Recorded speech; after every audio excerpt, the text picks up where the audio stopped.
in the flesh.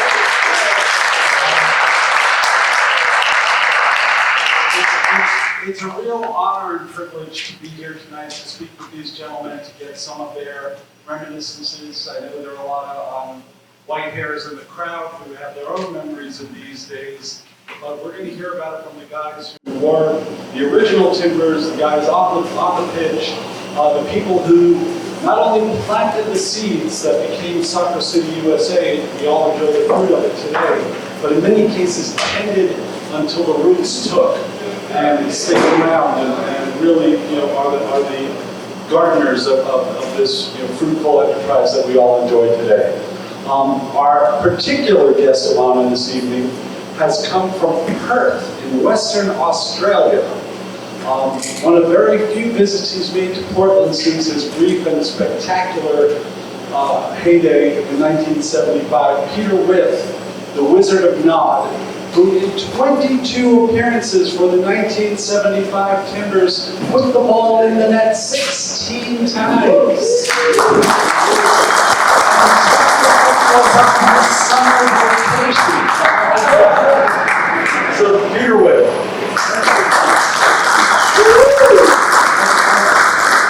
I mentioned earlier Peter's book, For the Love of the Game. You're not going to get too many chances probably to be in Perth. Tonight's the night to get one and get Peter to sign it for you. And Peter, welcome to this space that wouldn't exist without you and your cohorts. And I'd like to just start by saying, when somebody first said the phrase Portland Timbers to you, what did you think? You were a young man in England playing at Villa at the time, or? No, I was playing at Wolverhampton Wanderers. Wolverhampton.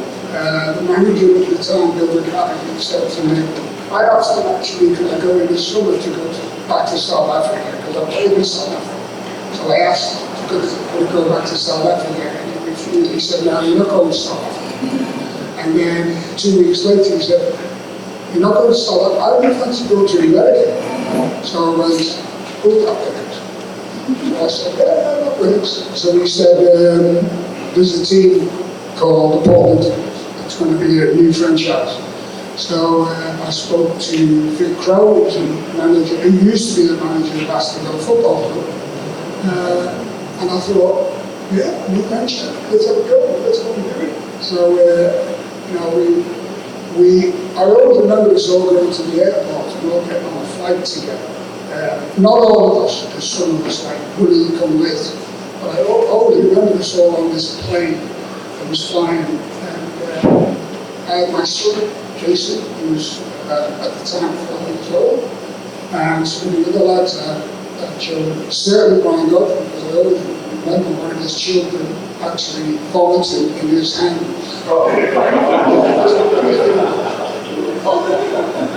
So that was what it was like on the flight. But it was interesting. We got here to Portland, and it was like new venture. New thing for us. We didn't.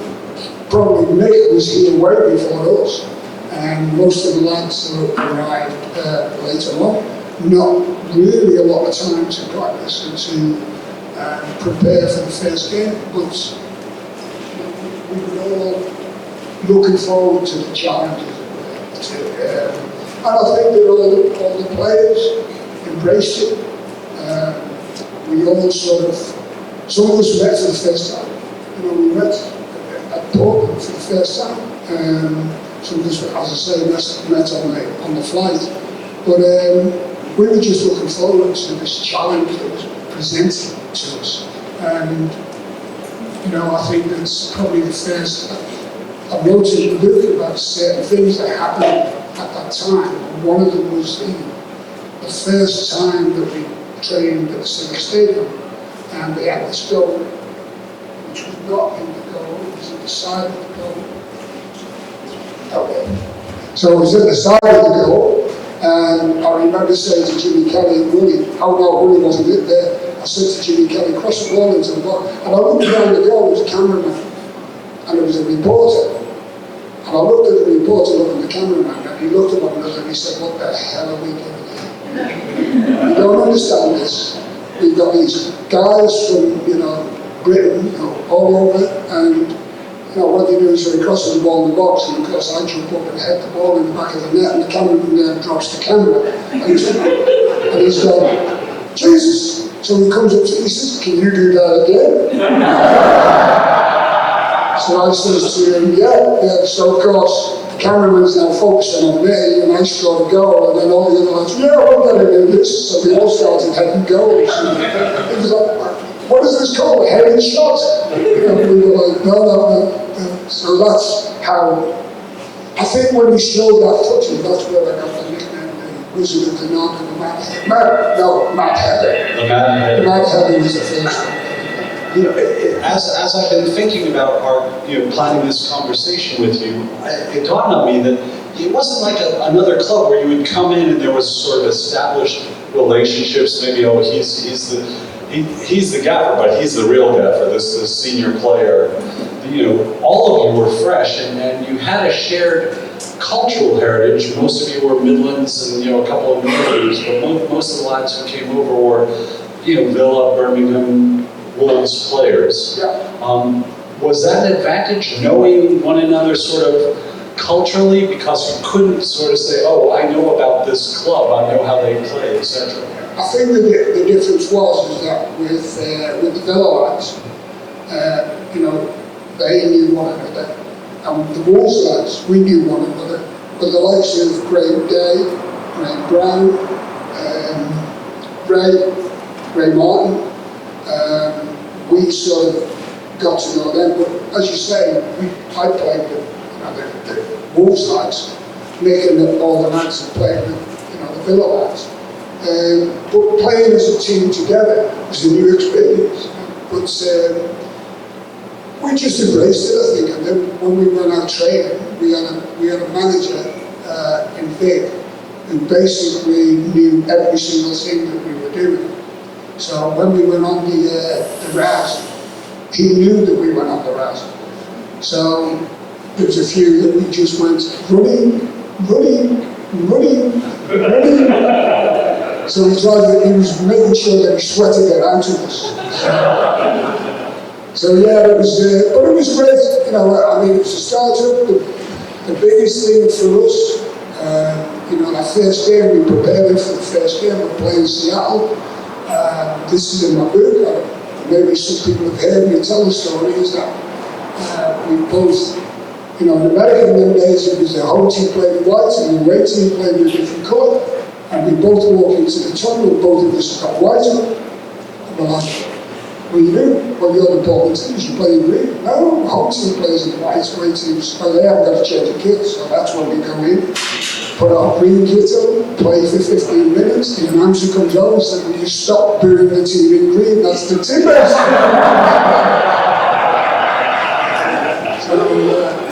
And it is about, the biggest thing that we all say, and all of them will tell you, is that, you're coming into you're coming into Portland. I've never seen something before. It's pouring it rain, and 7,800 supporters turn up to watch us play. And we're like, and Mick tells me we could win. So, and he said that would never happen.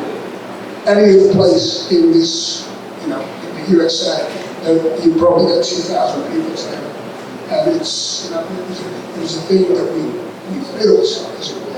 And I think that the most important, you know what, I know what's all about the group, and I think you should get up here now, you guys, because you're part of this, and you should be talking about this. We're going to bring it back, I like this, a striker who's passing the ball. This is So it's, I think that all the lads are aware that we sort of, we came here, and the big thing, that I said to all the lads, and I think they appreciate what we've said, is that Soccer City USA was created not just on the football field, but it was created because of the players. It was created for the simple reason is that all of a sudden they announced over the tannoy, if you want to meet the team, just go to the Benson Hotel. Now, people in America was like, oh, no, that doesn't happen. We're not mixing with NFL players, basketball players, baseball players. They don't mix with us. They're sort of above here. And then all of a sudden the feud come, and the word got round very, very rapidly. And we were talking the other day about we couldn't get into this. We're like squeezing ourselves in.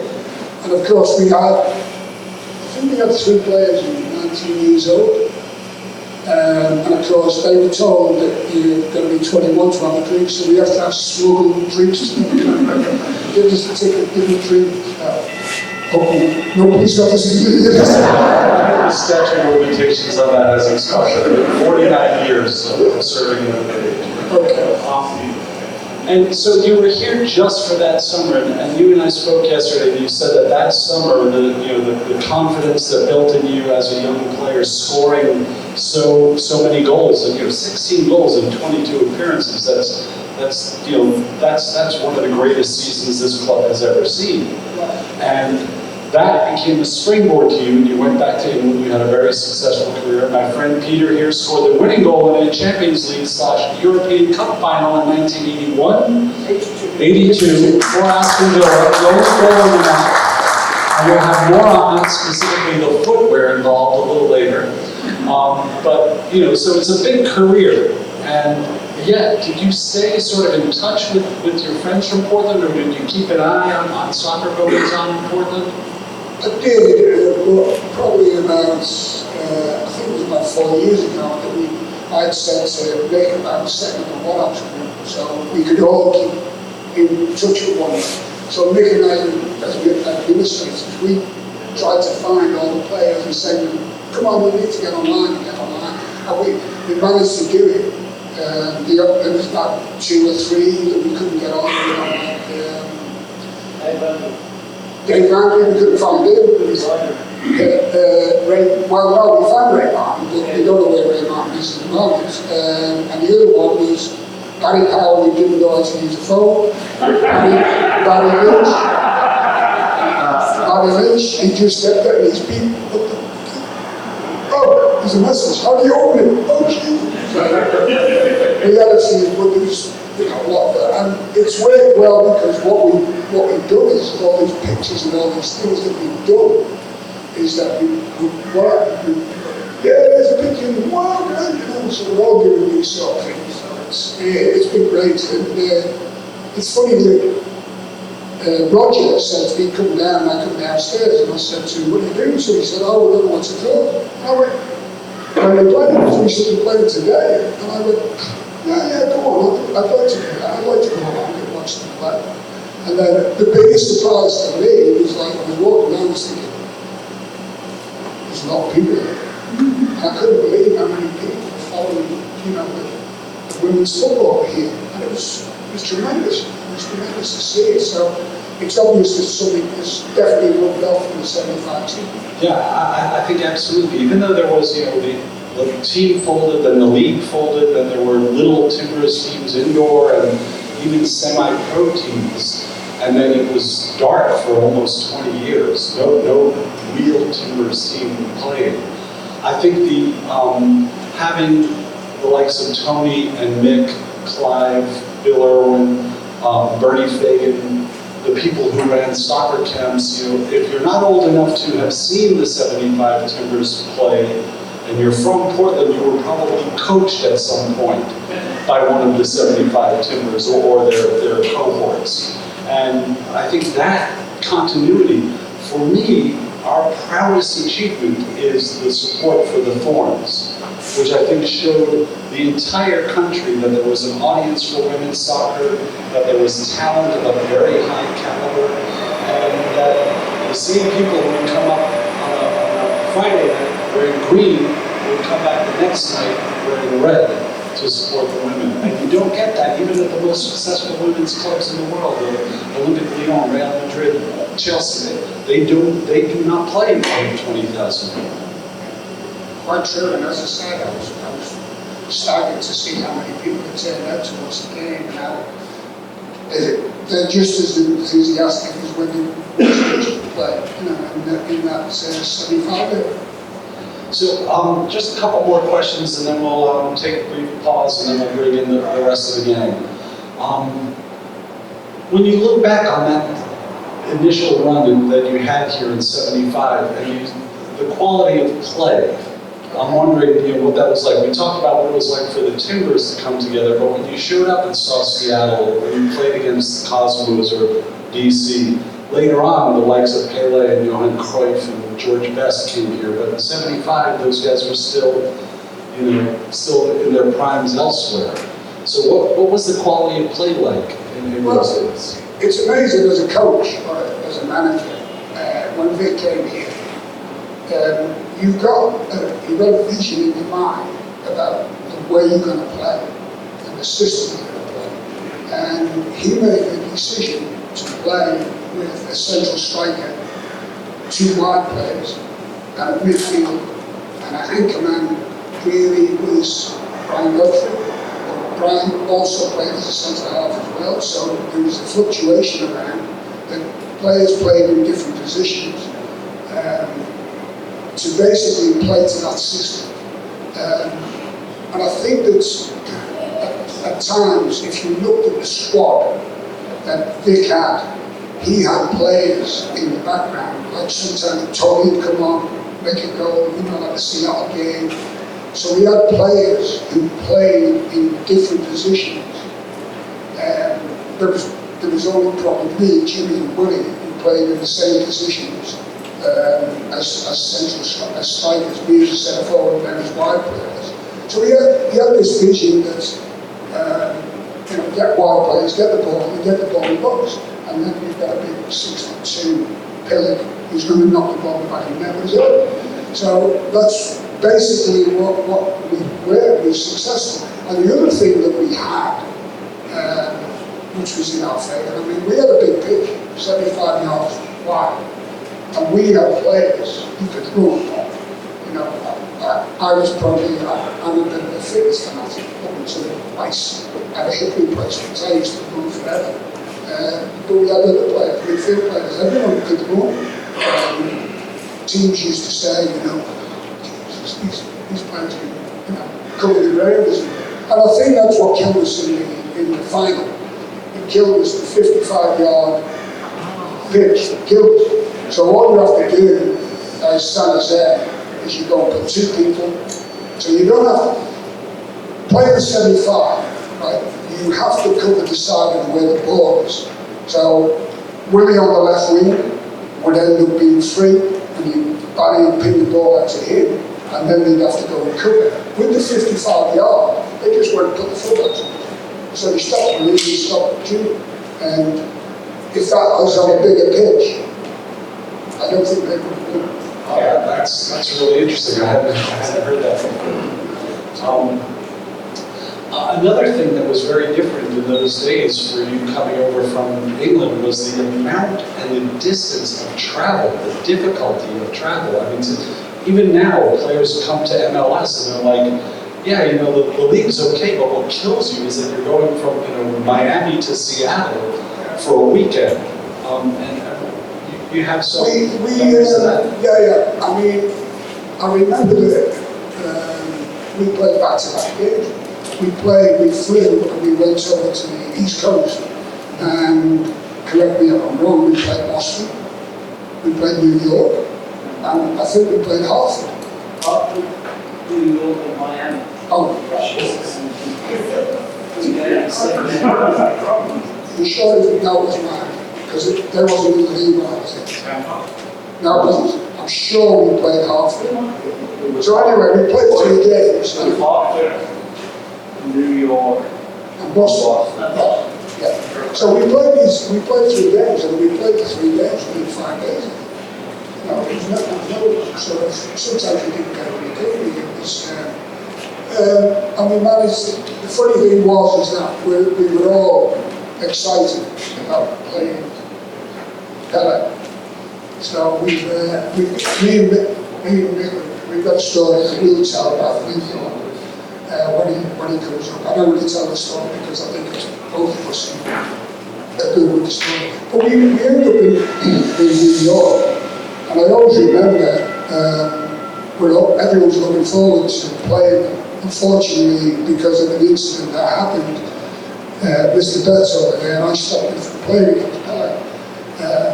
So it was a bit of an accident that we had.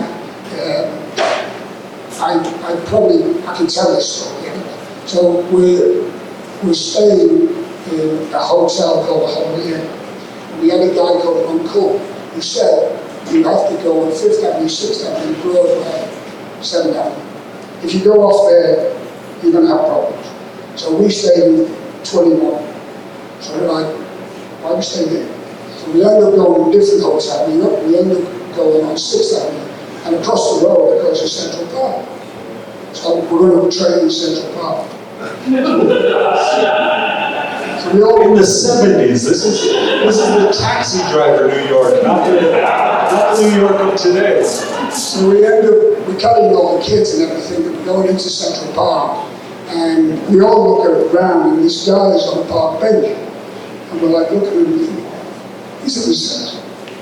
So we're like looking at the two of them, and they've got the steps on the park bench, and we're like, Jesus. This is not specifically my childhood, but this is the environment. So then we went trained, and Vic wasn't there. It was Leo Crowley who took the training session, but for some unknown reason, he decided to have, we can only score with our head. So the just sessions that you have, basically. So he said, you can only score with your head. So of course, someone crosses the ball to the far post, I jump up at the far post, head the ball, Tony's in front of me, trying to back here, and I said, hit him on the back of the head. He lands, I land. I look at him, I says, you all right? And I just see him fall, so I dived, trying to hit his head again, and he goes down. And unfortunately, he ended up with 2 or 3 days. 2 days in the hospital. So he was 2 days in the hospital, so he doesn't like me because I butted him in the back of the head, but it was an accident. But he Actually, doesn't the like whole deal was Pete had a nightmare in Boston. And he knocked me out on purpose.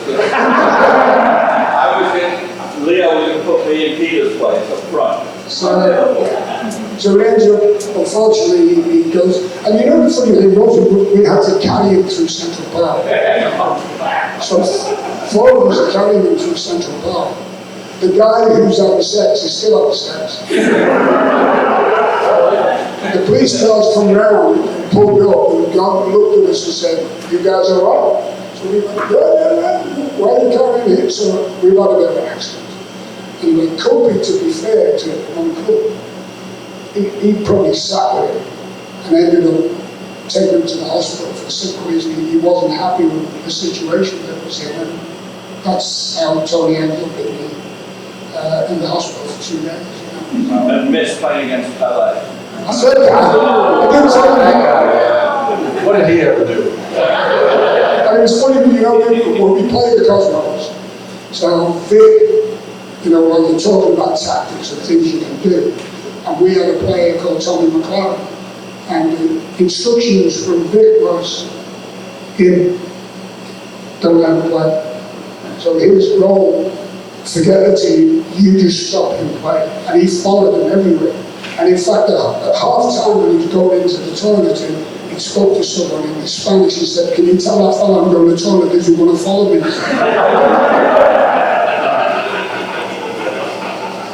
So of course we end up winning basically. So we scored 2 goals, and then to get a goal, Pele scored, so we give Tommy a bit of a stick, you let him score.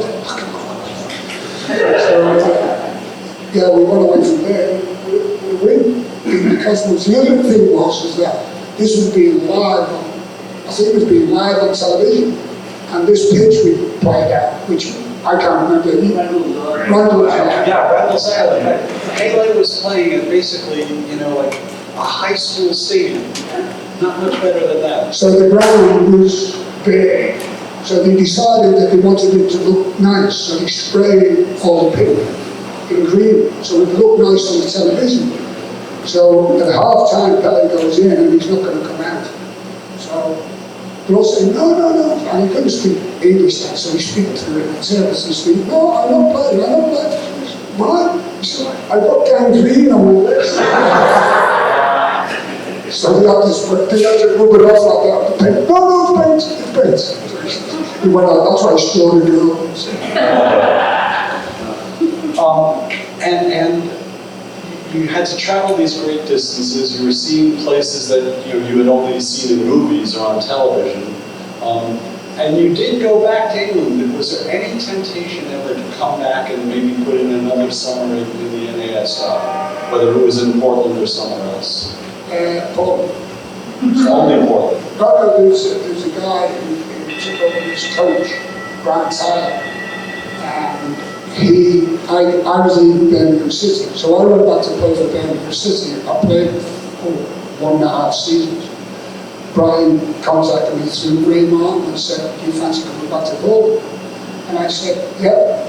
And he said, "Okay, we'll meet at this hotel and we'll discuss coming back to Portland." So I spoke to my wife, Catherine, and she said, "Yeah, let's go back to Portland."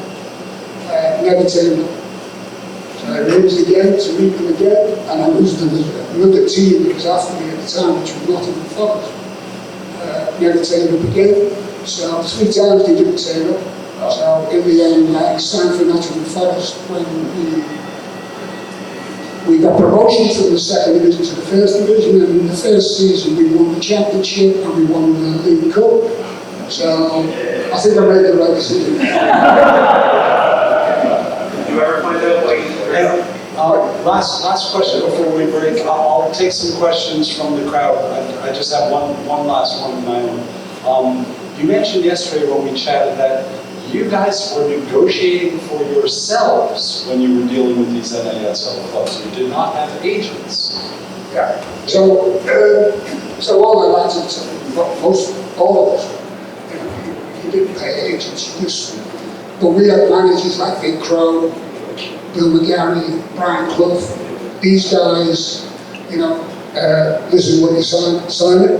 So we're like, well, sign it? Okay, all right, thank you. So we wasn't me and the Timbers, when we used to go to the bench, we used to talk to supporters, and we used to say, so money you earn, you must be earning a fortune. And we used to tell them, we used to know how much. Jesus, so we wasn't earning a vast amount of money being here. And it wasn't about money, it was about us coming basically to play and to create something. And I think that all the lads will hold their hands up and say, we created Soccer City USA. Yeah, cheers to that.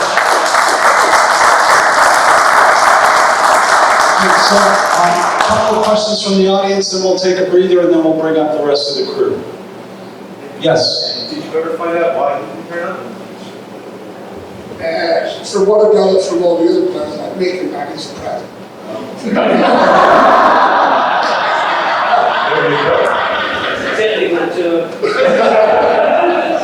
For legalese. What was it like playing for Friday Club? Because personally, it's elected as far as manager, and obviously that's a team more so than I ever had. So, what was it like playing for? It's funny because I played under 25 managers, and the manager at Birmingham City at the time, because when I left here, I got stranded here because we were making the playoffs. So I missed the first 3 games in the UK, which they lost.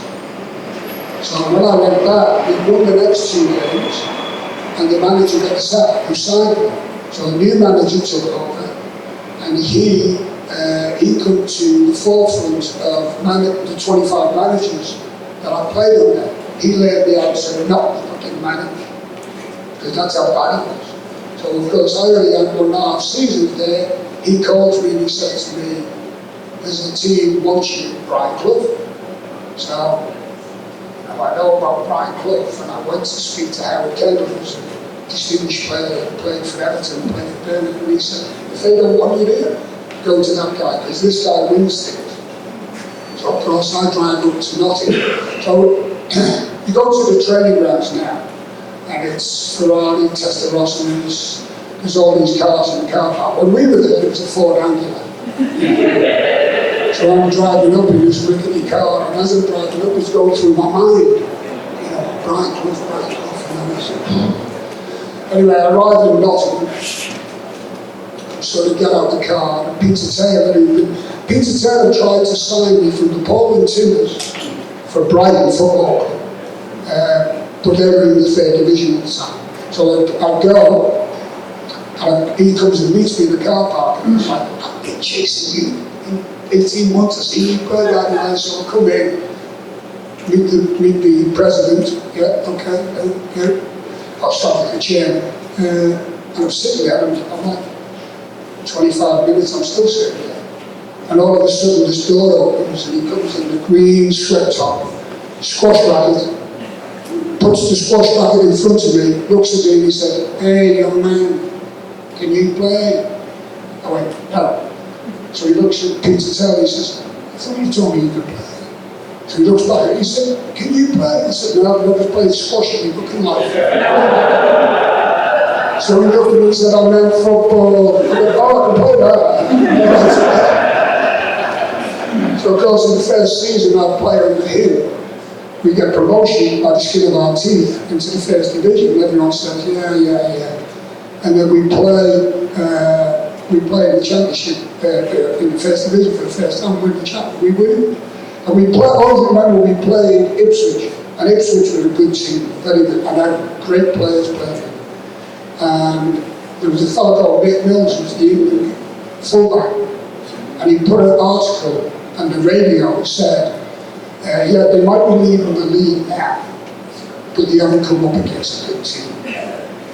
So Brian Clough pinned him in the dressing room, and he went, hey, man, so have you seen what this guy's saying? So we all looked at it like this, and we went, yeah. Anyway, we went out and we beat them 4-0. The Australians scored 4 goals.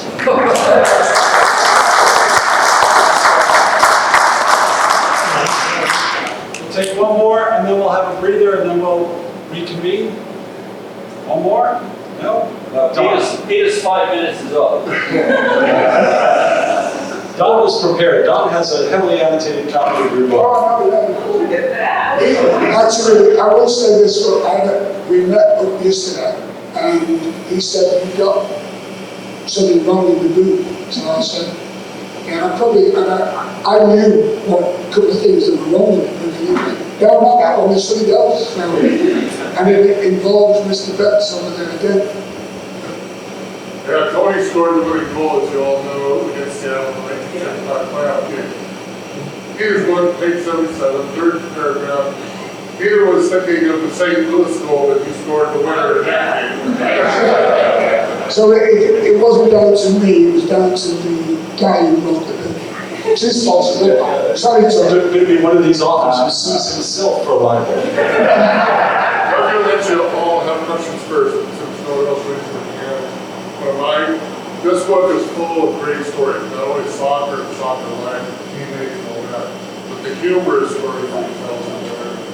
There's too many to pick from. The one I'll ask him to share with you is something that we knew in Portland. There was a photo in that 1975 year in the newspaper. When Mike England and he went together. Mike England was the defender for Seattle. And there was a photo of Peter, what we learned in the book was called the Withe glare.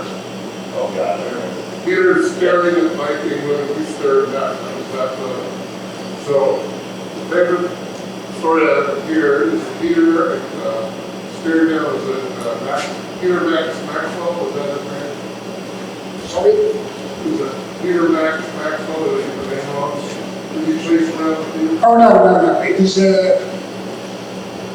was sort of, when I started playing, I always had this thing in my mind, is that as a player and as a centre forward, the one thing that the centre halves wanted to do was kick you and get all over you. So I had this thing in my mind that as hard as they kicked me and I went down, I'd never stay. I always got up and I always give them the Withe look as it were. My kids do not get this much, so I've given them this glare sort of thing. So they knew they were in a game. You know, they just knew they were in a game.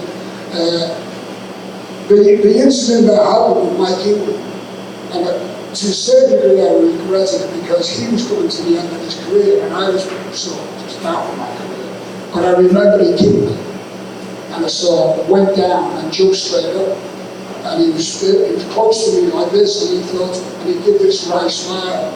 And I thought, hey, so I sort of went, touched him, so I pointed at him, and just gave him this look, sort of thing, and I thought, well, look, he isn't the other, but he had a few problems.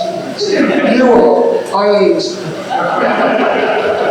So it was, I think that's, Mick will probably tell you that players like Ray Martin and people like that, they want to test you. So they want to just give you a dig, and it's how you react to that. And some people react, I'm not going anywhere near him again. And some people react, it's like, okay, let's go, we're going to have a good game here tonight. And I was always in that, you're going to think you're going to get one over. Someone's always asked me, who's the best centre half you've ever played against? And I keep saying to them, well, he was this week, but next 12 years, he wasn't. Because you didn't allow people to dominate you in any way. So that's the way I used to play the game. And that's the way, we had he's reminiscent about a game that we played at Villa Park against Tottenham Hotspur. I can't think of his name, but we had a centre half called Graham Roberts, who was a tough kid. And then we had I'll think of his name before the end of the night. But we've gone to the halfway line. And he's like, look at me, and he's chatting away, and he's saying, you're all right, yeah, great. And as I look like this, he's going, and he's slapped me in the back. And I'm going, but I'm thinking, don't go down, I'm not going down, so I recover, and now I'm like, so I start chasing him, and I was looking for the situation, and he's shouting, Graham, help, stop killing me. So yeah, and then I think he got substituted because he didn't want to stay on the field because he knew I was All right, we'll take 5 minutes. You can refresh your beers, etc. Pick up a copy of the book, and then we're going to come back with some of Peter's teammates. Okay, this is great. I feel like the rep. We're waiting for the TV. Waiting for the TV. We're going to bring up some of Peter's teammates. Some of these guys because they've never left town, or they've been staples of Portland soccer in decades, the 5 decades since they first played here. And again, it's an honor to be among the people who got this whole thing started, without whom we would not be in this space, be in one another's company, be supporting these 2 clubs. So, I'm going to start in alphabetical order, which means these guys at the bar. Willie Anderson. You know Willie does Timbers time, but Willie also excelled as a winger on the NASL Timbers, and we're going to talk a little bit about what brought him here. Tony Betts, who scored the winning goal in the playoff against Seattle, Goldingay. Heritage of the net with North End. Played at a number of clubs and coached at a number of local clubs. Coached my sons at Wilson High, formerly Wilson High, now Wells High. Yeah, but didn't play. No, I said, no, I wasn't so lucky. I hit every penny. No. He hit his left. He did great. Roger Goldingay.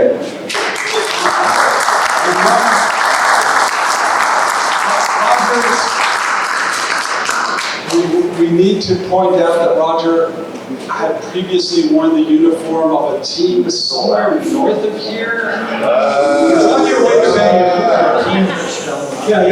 There's a stench in your car as you're driving to Bellingham. That's the spot. And then Mick Hoban, last on our list alphabetically, literally the first Portland keeper. One of the great players of Portland soccer. I'm going to position myself over here. I'm going to speak up, and you guys use the audio. You might. Obviously, Peter didn't. So, the first thing I want to know is, this band of brothers, you happy few who are still together. When you think of 1975 tours, what's the first thing you think? I think teamwork and the coming together of a group of guys who had no idea the impact that they would have and how quickly the team coalesced. And I think a lot of that had to do with Big Crow, because we lived in awe and fear of Vic. It was really a remarkable experience to be in a situation where the group of guys got together and really became a team. And there was one instance where we were all living in different condos in Beaverton, and there was one day where the practice was changed and nobody told our apartment. So we showed up at the stadium and nobody else was there. So we had to call the office and find out what happened. And so we were like an hour late. We had to drive out to Catlin Gable. We were an hour late. And that was the most brutal workout that anybody had had on the team. Professional, I don't care what sport, what experience you had had. That particular workout was amazing. We were just dying. The whole team, we worked us until, the strongest guy on the team was literally on the ground, just gasping for air. So everybody came together, and it was like, that was Vic teaching us a lesson that we were a team, and you had to be help and assist and let everybody know where and when the practice was. And it was a very united group of guys, even though we were united in fear. Mick, how about you? This is one I played in Atlanta for 3 seasons, 1 season in Denver, so this was my 5th season in the NASL. My wife Linda and I got married in order to come to the States. We had to change the date of our wedding. We bought a home. We had to sell the home before we ever came here. So it was a big expedition in 1973 when she joined me. And that season, the team folded. So here we are, stranded, a temporary visa. The apartment that they'd rented for us was taken away from us. The car was taken away, and we were stranded in Atlanta. So by the time we got to Portland, Linda said to me, "Nick, this is the last chance. This is the last time I'm going to come. If it doesn't work here, we're going home." With our tail between our legs, we failed. It didn't work. So came here. Tickets were accessible. Season tickets, $44 to $55 for 11 games. So $4 or $5, which meant people could come. They could come as families. You could bring your kids and afford it.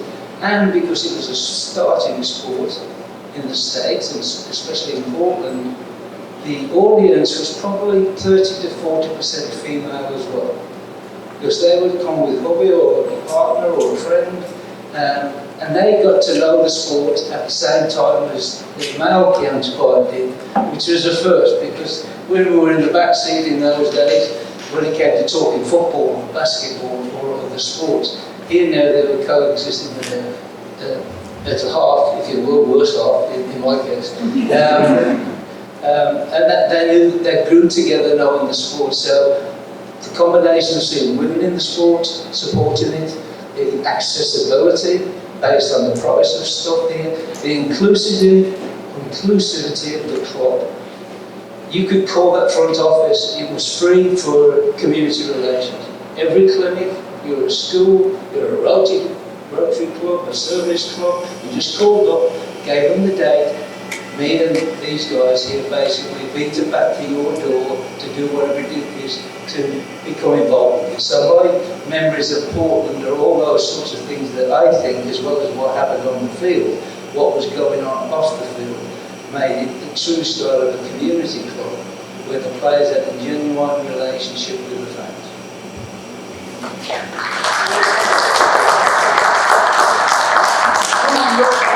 All those women fans, that was kind of cool.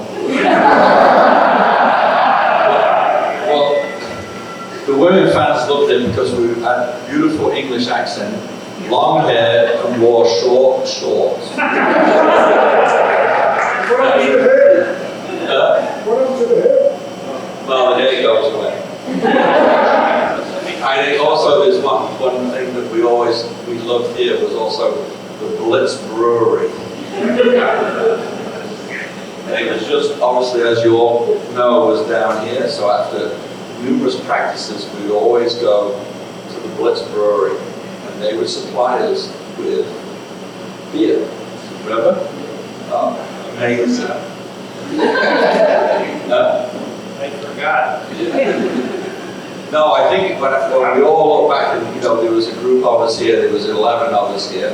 Unfortunately, Ray Martin and Donald and Graham Brown couldn't make it for one reason or other. And of course, we have lost 3 of them too over the years. And Vic has gone also, and Leo.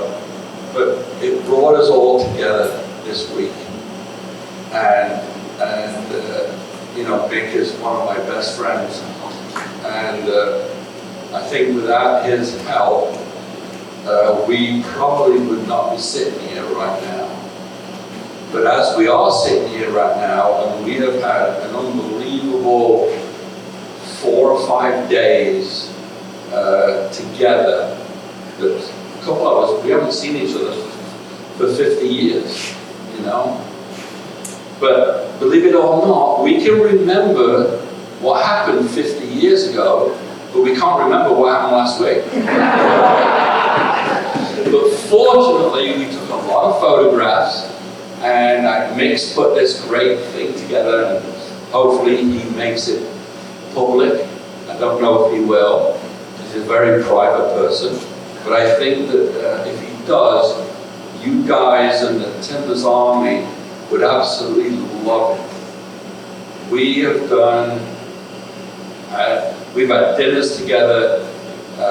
Obviously, we were at the game, we went to practice, we did the stadium tour and everything like that. But it brings back memories. And we were at Mick's house the other night, and every single one of us had a different memory.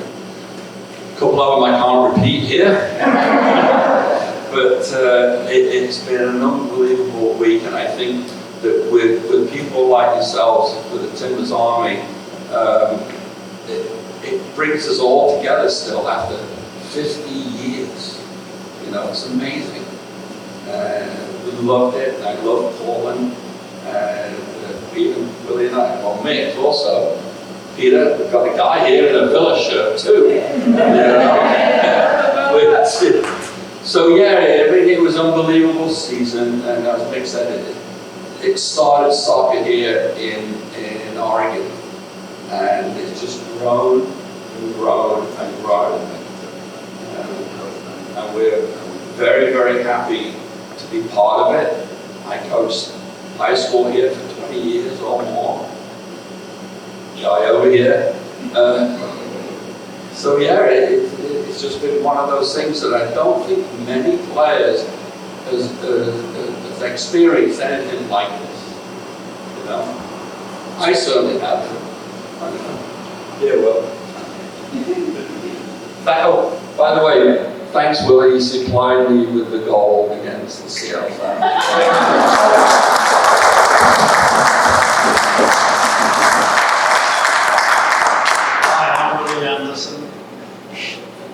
Lived, American citizen, never left Portland, came out in '75.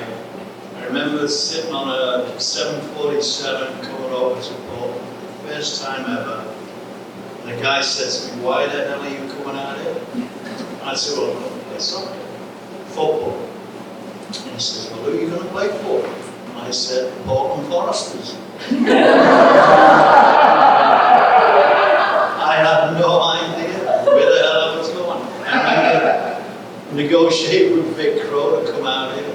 And I said, well, where am I coming? And he said, well, Portland. I said, yeah. He went and said, Oregon. I said, where the hell is Oregon? And he said, it's next to California. I'm like, oh, the weather's like California. You bet. We thought that Portland was on the coast. So we thought that after practice, we were going to go to the beach.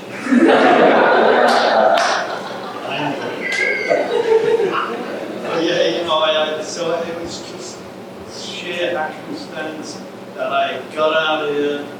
I got out here because of Brian Godfrey, who played as well. And I just wanted to come to America. I mean, I think 80% of the guys like me playing back at home wanted to come to America. There's something about America for the British that is kind of cool, you know, and I thought, yeah. And you talk to guys who came out here and played, and it's like, you've got to go. So, you know, I luckily enough got the opportunity thanks to Big Crow. Big fan of Big Crow. And, you know, I got really lucky just landing in Portland. I was 3 games late. The team I was playing for back home had a decent season. I played 3 weeks over. So when I got in, all the guys had played 3 games. And I remember I flew in late Wednesday night. Vic gave me his deal, God bless him, you know, first that. And I went in Thursday and he just said, well, we're flying out tomorrow for Vancouver. Do you want to play? And I mean, I've come all this bloody way, you know. I mean, what do you think I want to do, you know? So I went to play in Vancouver, and my first time ever. And we're in the locker room before the game, and they put the shirts out on the table. There's yours. And I went to pick mine up, and it was number 12. Well, in England, number 12, you were the sub, and you only ever had 1 sub when so I was thinking, what the heck? I've come all the bloody way here, you know, to be on the bench. And all the guys just laughed at me and said, no, you got that number forever. And I've had it forever, so I'm happy. But you know, it was just sheer luck that I got here. It was the greatest 10 weeks of my life. The guys were great. We had the greatest, funnest time. I mean, we could talk for hours about the crazy, stupid, absolutely wacky things we did. I can remember driving up Highway 26 in a Pinto with 12 of us in the back. From the Blitz Brewery, by the way. The Blitz, we'd go there at lunchtime in the hospitality room, and they used to give us a 24-pack a week. Yeah, which was like heaven to British people. So, you know, it's just a great time. The people were amazing here. The fan base, you know, we started at Rock and Roll, and it just got bigger and better. And, you know, it reminds me, you know, I'm from Liverpool. So, for me, have the best fan base ever. But you know what? So nice. So it's here, the 2 Scouts. But you know, Portland, for me, has the best fan base in America. You know, the Timbers Army, they're just outrageous. You know, I go to watch the games now, and I'm not that interested in the playing side of it. But, you know, it's nice to have a couple of pints and look at the fans. They just make it so fun to be there. It's just a great event to go to. So, I've loved it here, I've lived here forever, I'll never leave. I'm an American citizen, I'm a Yankee. Yeah, you sound like one.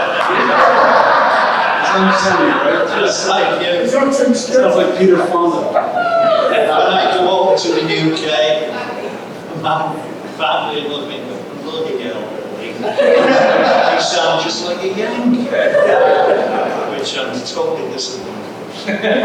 You know, I look at this and, you know, Willie and Mick and I have stayed in Portland for a long time, and we've made, you know, we have made so many friends here. Probably more than we have in England, to be honest. And that's one of those things that kept us here in Portland. It has been absolutely amazing. You know, I left for 3 years, but Portland always brings you back. And just a month, 2 months ago, I came back to live here again. So Portland is just a wonderful city, and wonderful fans, right? And some great friends. But we thank all of you, obviously. Whether some of you were here in 75, I'm not sure. Hands up, how many were here in 75? There you go.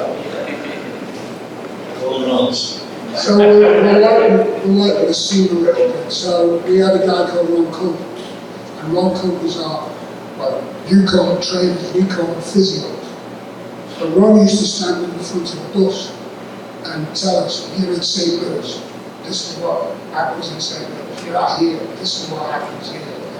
So when we get to New York, we're on the bus and Ron, so all these guys here used to take Mickey out of them. And I said, sit down, Kobe, get out of it, you know. So of course we get to New York, he gets to the front of the bus to tell us. So he starts trying to tell us, and we start taking it. So it's the first time I've actually seen him get a little bit angry. So he said, you guys better listen to me. Because I'm telling you, if you don't listen to me, we're going to find you in trouble. So he stands up and he says, you take Mickey out of someone, like a police officer, he's going to hit you with a billy club. And we'll take 3 days to get you out of there. So I'm like, okay. So we're all looking at one another, and then he says, if you go 5th Avenue, 6th Avenue, Broadway, 7th Avenue, you venture from there, we're going to find you in the gutter. Until I go, and of course when we get there, we're going to the Holiday Inn, so we're all thinking, oh, the Holiday Inn, nice place, but it's on like 23rd Avenue. So we're thinking, I can't be like that, he's told us 5th, 6th Avenue. Anyway, he puts us in another hotel, and he gets us in we go to Sheraton, which is, I think it's 6th Avenue, which is opposite Central Park. That's where we ended up in, playing in Central Park. So we get to it, we check in. I remember coming downstairs, because Vic wasn't there at the time, he'd gone back to England, so Leo Crowder was in charge. So we all sit down, we go to the bar in this, the Sheraton Hotel, so we're sitting sort of here, and around this angle of the bar, there's all these guys. So we're sitting there and these guys are listening to us. So one of them comes over to me, and I think it was Chris Dangerfield. He was there. So we're all like sitting there and he goes, hey, you guys, where are you from? So we're all like, oh, we're from the UK. What are you doing in town? So we said, oh, we're playing against the Cosmos, Pele. Oh, I know that guy, Pele. Yeah, very good, very good. Can I get you guys a drink? So we said, yeah, great. And so we said, to Barney, so one of our guys comes down, Mick puts his hand on this guy's shoulder, as fast as anything, he's got a switch out, and he's going to stop him. He said, hey, I know he's one of us. So he said, can't be too careful with this sick man. So he goes over in the corner, and he's looking over there for about 10 minutes, so he goes, cheers. So we go, what? So he goes, problem? So we said, we don't have a drink. So now he's getting, so he shouts to the barman down the bar, he says, hey buddy, you need to get down here. So he comes down and says, my guy's here, you don't go to the drink. So he gives him a little bit of this. So he looks at him, he said, hey, you buddy, you see that guy over there? So he points to this guy, so he said, Shawn. He goes like this, and we see he's got a 6 years to do that. So he's invited us out, I think the following after the game, because he couldn't go to the game. So he's going to tell you the story, and I didn't do this, but he's going to tell you the story of what happened after that. Myself and Chris Dangerfield we were sitting in the bar with 4 of them, one of which was a former cop. He showed us his badges, New York City Police badge. The other guy to my right, at one stage said to us, "Hey, you fix some money?" I said, "No, look, we've got a few over on the road, we've got per day, we can make it, you know." He bigs up and said, "What?" And it was about this big in the 400s. I said to Chris in between, I said, "Chris, this don't look, you know, this looks as though it's mafia times. And it looks as though they tried to hook us in, so whatever they ask us, just say no." So I said to this fellow, I said, "What was your name again?" He says, "Rocky."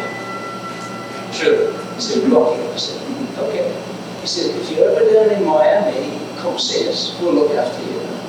Right. And he said, well, how will we find you?" He said, "Just say Rocky." And he said, "Do you like jazz?" And we were saying, "Oh, quite like jazz." And he said, "Well, come with us." We went around the corner and a couple of blocks away from Ronnie Stott's, the famous jazz club. And it had one of those sorts of peekaboo window that you look in. The guy behind the door opens it, sees this guy rocking. He goes, "Oh!" Door opens. We're ushered into here. They clear the tables. Everybody's pushed to the back of the room. We go front and centre. We're drinking, I forget what it's, some mixed drink and stuff. And then he says, it's about 1 in the morning. And we're going to go back to Portland the next morning. And he says, "We're going to play cards. You fancy a game of cards?" Like I said to Chris, "We got to go. We got to go." So we politely turned him down and we came back the next day. We're telling these guys on the bus to the airport, and they'd met him before. And I was saying, it was just surreal. We just sat there, and I've never been in a circumstance. I've been all around the world. I've never seen that before. Luckily, we didn't give in. We didn't take him up on his offer, so Rocky stays distant. First, I want the record to show I did not prompt that story. Neither did we. I would like to say that I was not there. You were? But as long as we're on the subject of organized crime, there's a shoe company on the other end of this next line. Yes. And Peter turns out to be a very crucial, Mick and Peter turn out to be very crucial in the history of soccer footwear in the United States. Mick was employee #1 for Nike's soccer division, in addition to being Timber's #1, so coming and going he's got you. But there's a story about Peter, and it's kind of alluded to, if you see on the cover of his book, there's a shoe. So can you guys tell about that shoe in particular? So the book that I wrote, my son Stephen, who looks after affairs in the UK, he rang Nike and he said, "My dad's writing a book." So what he wants to do is he wants to put, because he wore the boot in the European Cup final, it's called the goal, and he's in the net, and the swoosh is there. So he said to me, he'd love to put it at the front of the boot. So he said, "I have to pay." So he went, but my dad scored the goal in the European Cup final, and he wore them boots. So, has to pay for every boot you sell, you have to pay us a commission. So he was like, and funny enough today, we were telling the story, Mick and I telling the story, and he knows it. And he went to the wrong person. He didn't know where to go to. I should have realised I went to him and mentioned to Mick that this is what we were going to do. He didn't return us at his own home, so you see number 9 with on the thing. So that's the reason why. I was doing a clinic over at the University of Portland for the Timbers, and little 5-a-side game across the field, and behind the one goal was this blonde-haired guy shagging balls, as they say, call it over here. Well, shagging balls means something completely different. Here he goes again, there's a little woman involved. Well, I've done that. Anyway, so I've told her, but don't worry, she knows all this. Anyway, so after the clinic, we said, "Well, who's that? This crazy guy just running after balls, and his son's in goal and stuff." Well, it ends up being Phil Knight.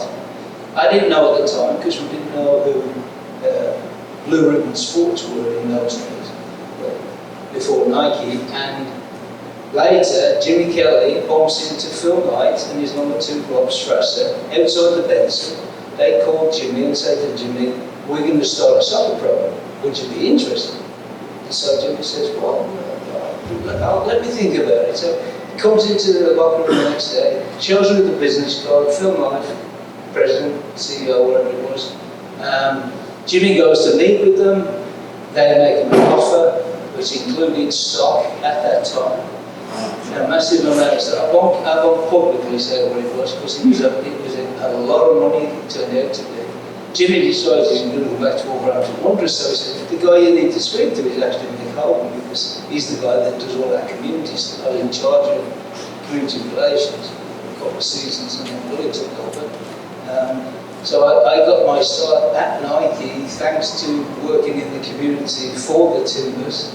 And the first team we signed in Europe was Peter's team, Aston Villa, to wear the boots. One team, and there's about 2,000 professional teams in Europe that compete for the Champions League Cup. We chose one team. We chose it because of Peter, because he was a former Timber. We chose it because we were teammates. We chose it because it was my old club, Willie and Tony's old club. They would end up winning the Champions League final, beating the German giants of Bayern Munich in the final. Peter gets the goal scorer. Big Strasser, who was the number 2 at Nike at that time, turns around in his seat. How did that happen? You know, the chances of that happening was in the million. It really was 1 in 10 million probably that we get the one team out of 2,000 teams. They beat the best team in Europe that year. Peter scores the goal, and we've got the relationship obviously back to the Portland Timbers and everything. So I got my start in sports marketing, then through Nike, spent 8 years with them, and then I went on to work for Umbro, another sporting goods company, and then went to work for a dealers for a similar amount of time. So I'm grateful, and our family is grateful to Portland, the fans, and the opportunity it gave us as a family. And others will tell you their story as well. So we got that start because, amongst other things, we were always in the community.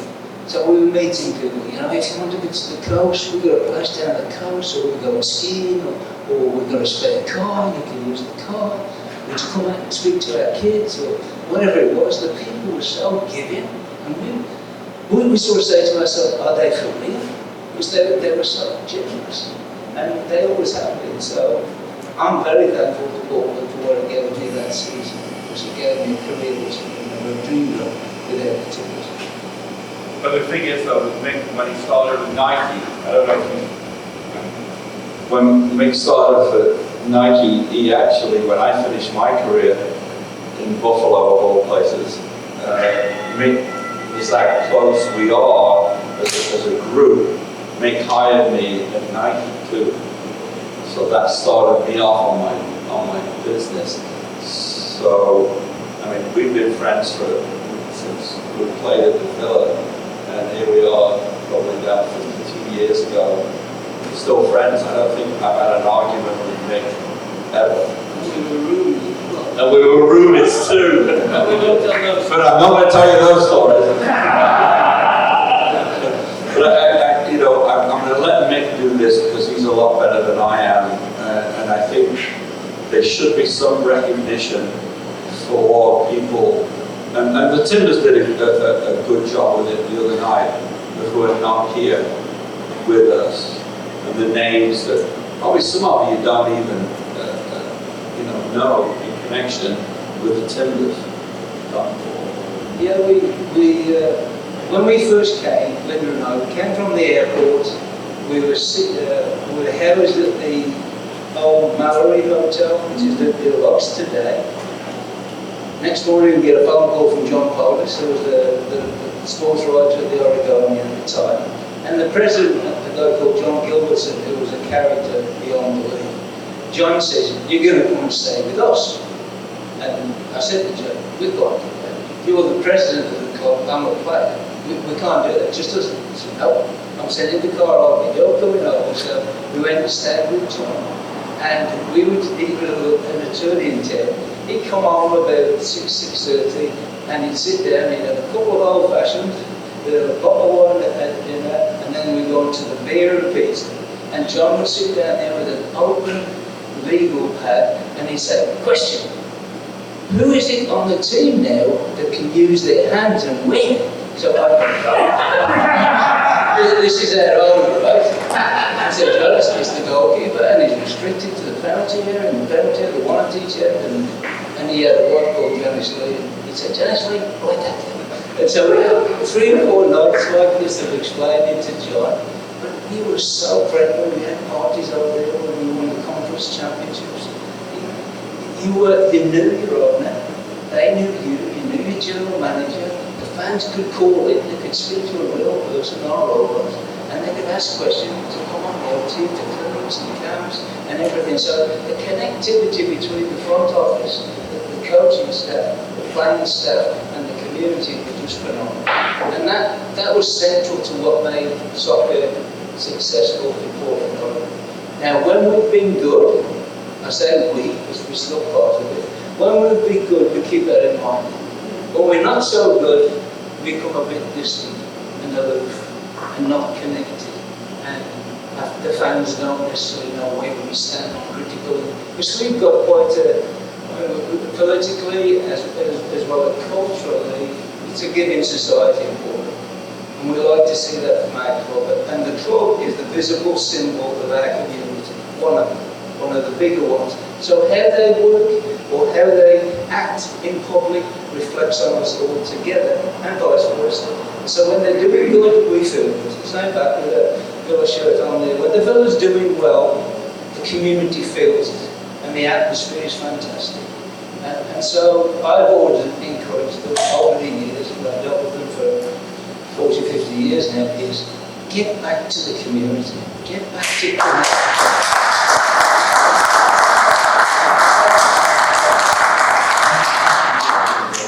Yes, and Aston Villa, Tony reminds me, it's their 150th anniversary this year. It's our 50th, it's their 150th in the community, and it's what's central to that community. I mean, for most people, it is their lives. It's you work all week and you go watch the football. And it grows up from generation to generation. I went to with my dad, and for my horrors, I was taken to watch West Bromwich Albion. I've recovered. I'm getting older. But when they do well here, the Stand Together program, right? Timber Jim's here tonight, who's as good an ambassador for the club that anybody could possibly get around the world before.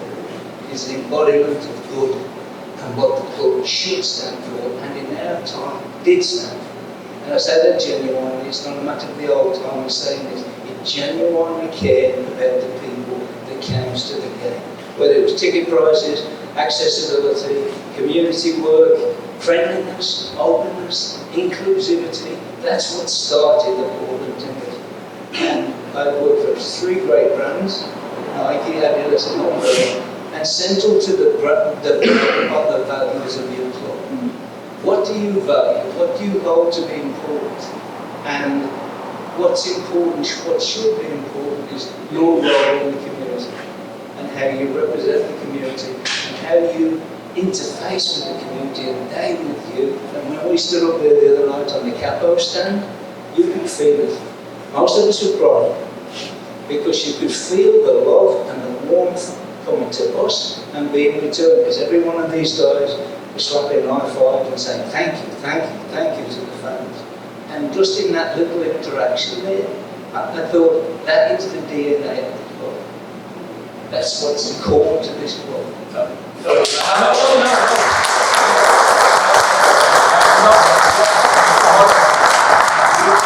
We were in the Clive Charles suite.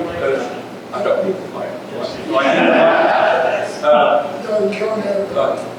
We were at the game, obviously, and we were in the Clive Charles suite, and the Mark, who I don't know if anybody knows Mark Costick, he did a fantastic job for us. But he brought in somebody, and believe it or not, he was the first season ticket holder for the Portland Timbers in 1975. Anybody want to guess how much he paid? 70. $40. You know what he pays now? I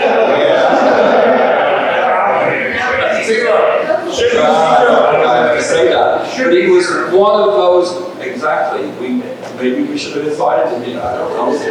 But he was one of these guys that's been with us for 50 years. You know, he comes in and obviously we all had our pictures taken with him and everything like that. So yeah, it has been that whole 50-year thing. $40 to let you figure it out. That's a reflection of how much we were paid.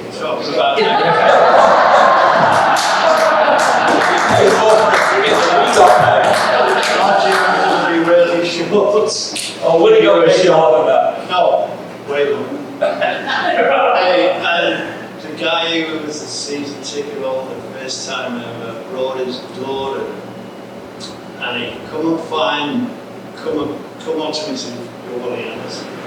So and he said, "You presented my daughter at high school with something or other, and she was there." And you know what? I remember it like it was yesterday. It was Cleveland High School, and she was on stage in front of the whole school, and they snuck me in the back, and I come out of the back curtains and congratulated her, and I never ever forgot it. You know, she was absolutely great. God bless her. I was like, wow.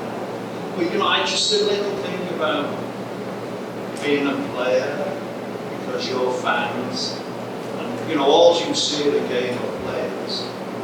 And what I always felt my job was to go out and entertain people like you. I mean, if you cheered for me, they could have paid me nothing, I would have done that. But we all went out to be the best player out there, and you guys loved us, and when we were all introduced at the beginning, we got the biggest cheer. So, you know, I always look at myself as an entertainer, you know, like a rock star. You know, you put Mick Jagger on a stage and there's 100,000 people there and he loves it. But we were all the same. You know, you run out there and you play in front of a big crowd and they all cheering you and loving you. It's what we did it for. I mean, the money that was fine. But we loved There's no money. Yeah. Oh, we had it in the car. You know, it was great. We did it for the fans, you know. And for me, it was like all about running out there and playing for an hour and a half, and then fans loved it. So, thank you for that. And you know what? When you finish playing, it goes like in 2 months. You know, it's like you used to be a player, the fans love you, and before you know it, they forget you. So, I'm happy to be here. So we thank you all.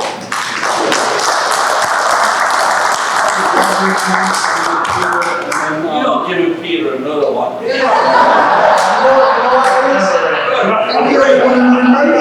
Across the most time zones together. Oh, my God. You can join in the next one. I think one of the things that happened when all these guys showed up, and they had these British accents, and people just fell over themselves about the British accent. My parents were both British, so I knew it was bullshit. And things that happened were like, they were quite amazing, because I mean, we finished practice at 11:30, and half the team would jog out the other end of the stadium there, out of the field, and I'm like, where are they going? What are they doing? We gotta go take a shower, right? And they were jogging over to the Woods Brewery to cool off after the game. And in spite of all the shenanigans and everything, we had tremendous success on the field. And there's very few times in your life where you have an experience like that, where things come together.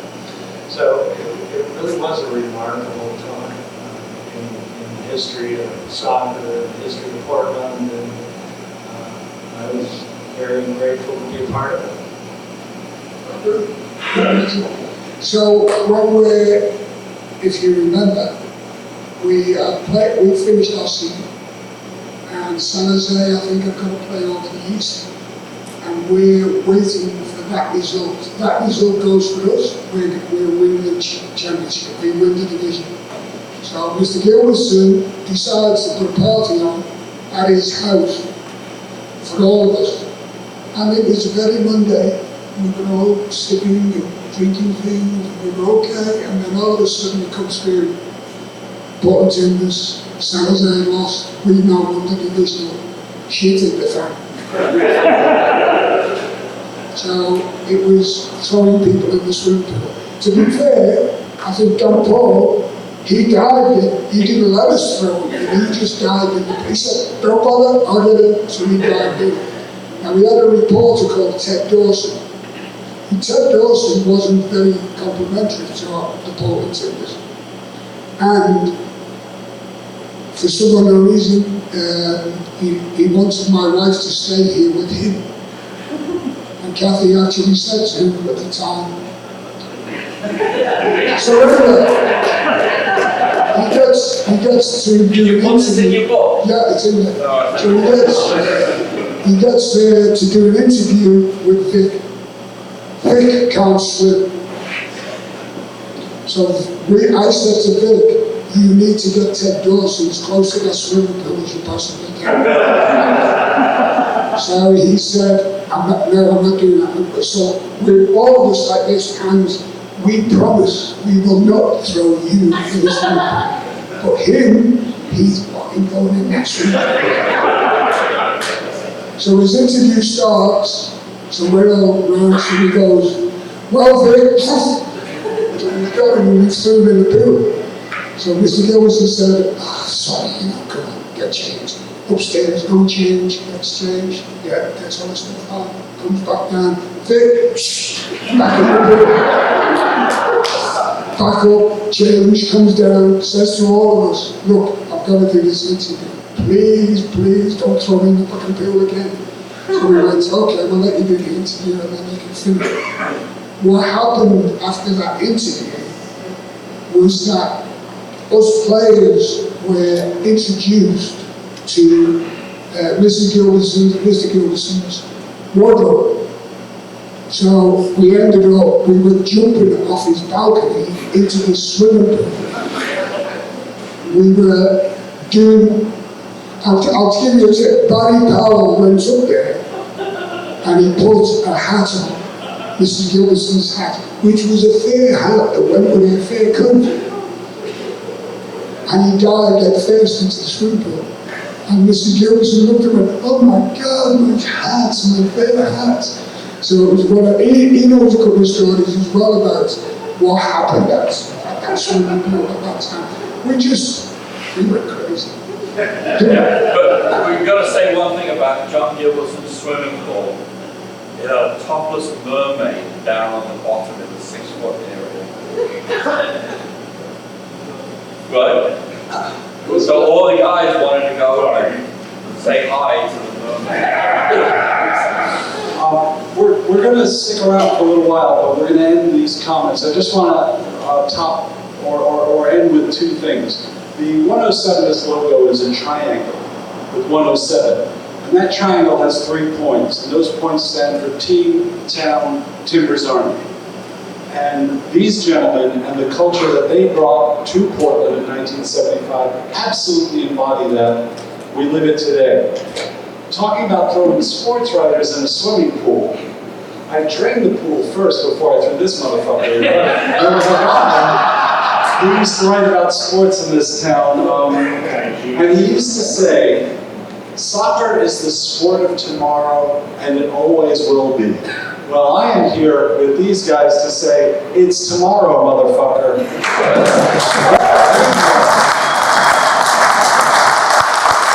One of the privileges in my life to be here with these gentlemen, to live in their legacy, to be here with all of you. Thank you so much.